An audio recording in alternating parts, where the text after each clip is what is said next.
আমরা দেখছি যে বিভিন্ন জায়গায় স্টুডেন্টের নাম করে হোক, সমন্বয়ক সমন্বয়কের নাম করে হোক, বিভিন্ন জন আসলে এসে এমন একটা পরিবেশ সৃষ্টি করছে যেটা আসলে ইনফেকশনের সম্ভাবনা ক্রিয়েট করছে।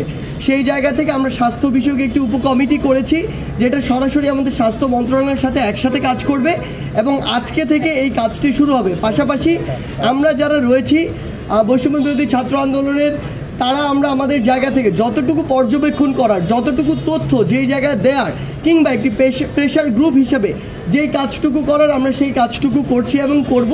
আরেকটি জিনিস আপনাদেরকে জানিয়ে রাখি, সেটি হচ্ছে যে এই যে আজকে আসুন্নাহ ফাউন্ডেশন এগিয়ে এসেছেন এবং তারা, আমরা আশা করছি যে তারা 10 কোটি টাকার একটি যে ফান্ড, সেটি আসলে আমাদের যে আহত ভাই বোনরা তাদের জন্য নির্ধারণ করেছেন, এটি আরও বাড়তেও পারে। সেই জায়গা থেকে বাংলাদেশে আসলে অসংখ্য ব্যক্তি রয়েছে যাদের এমন একটি ফান্ড ডোনেট করার অ্যাবিলিটি রয়েছে। তো জাতির এই দুর্যোগপূর্ণ সময়ে তারা যদি এগিয়ে না আসেন তাহলে আসলে কখন আসবেন তারা, এই প্রশ্নটি আমরা ছুড়ে দিতে চাই। সেই জায়গা থেকে আমরা মনে করি এটি আসলে প্রচার প্রসারের কোনো জায়গা নয়, এটি হচ্ছে নীরবে কাজ করার জায়গা। আমি সে সকল মানুষদেরকে অনুরোধ করব, আপনারা যদি এগিয়ে আসতে চান আমাদের সাথে আপনারা যোগাযোগ করুন। আমরা জাস্ট কানেক্টর হিসেবে ওই রোগীদের সাথে যাদের এই ফান্ডটি প্রয়োজন তাদের সাথে আপনাদেরকে কানেক্ট করিয়ে দিব। আমাদের বিন্দুমাত্র ইচ্ছা বা আগ্রহ কখনো ছিল না, এখনও নেই যে একটি টাকা আমরা স্পর্শ করব। আমরা আপনাদেরকে কানেক্ট করিয়ে দিব, কিন্তু তাদের আসলে খরচ প্রয়োজন।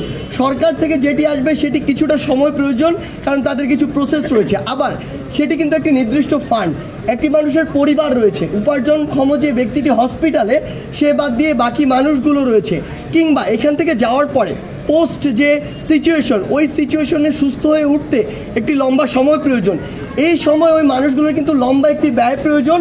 ওই গরিব মানুষগুলো ঋণ করে এই ব্যয়টি কিংবা ধার করে এই ব্যয়টি বর্তমানে চালাচ্ছে। সেই জায়গা থেকে আমাদের বৈষম্য বিরোধী ছাত্র আন্দোলনের পক্ষ থেকে আপনাদের মাধ্যমে বাংলাদেশের সেই সকল মানুষকে অনুরোধ, যাদের এই সামর্থ্যটুকু রয়েছে, আপনারা সুশৃঙ্খলভাবে আমাদের মাধ্যমে হোক বা অন্য যে কোনো মাধ্যমে হোক তাদের পাশে দাঁড়ান।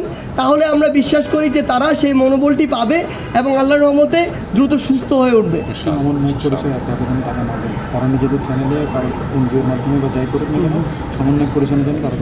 আচ্ছা, আরেকটি জিনিস যেটি আমরা আসলে গত 2 দিন লক্ষ্য করেছি, 2টি জায়গা আমরা দেখেছি, সেটি হচ্ছে যে সমন্বয়ক সহসমন্বয়ক পরিচয়ে বেশ কিছু মানুষ আসলে কিছু টাকা কালেক্ট করছে।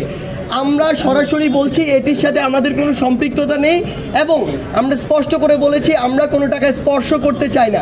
সেই জায়গায় আমরা আপনাদেরকে বলবো যে এভাবে টাকা দেওয়ার প্রয়োজন নেই, বরং কেউ যদি এই জিনিসটি করে যে রোগীর সাথে আপনাকে কানেক্ট করিয়ে দেয় এবং রোগীকে সহযোগিতা আপনি সরাসরি করবেন, এই বিষয়টিতে সহযোগিতা করে, তাহলে আপনারা তাদেরকে সহযোগিতা করতে পারেন।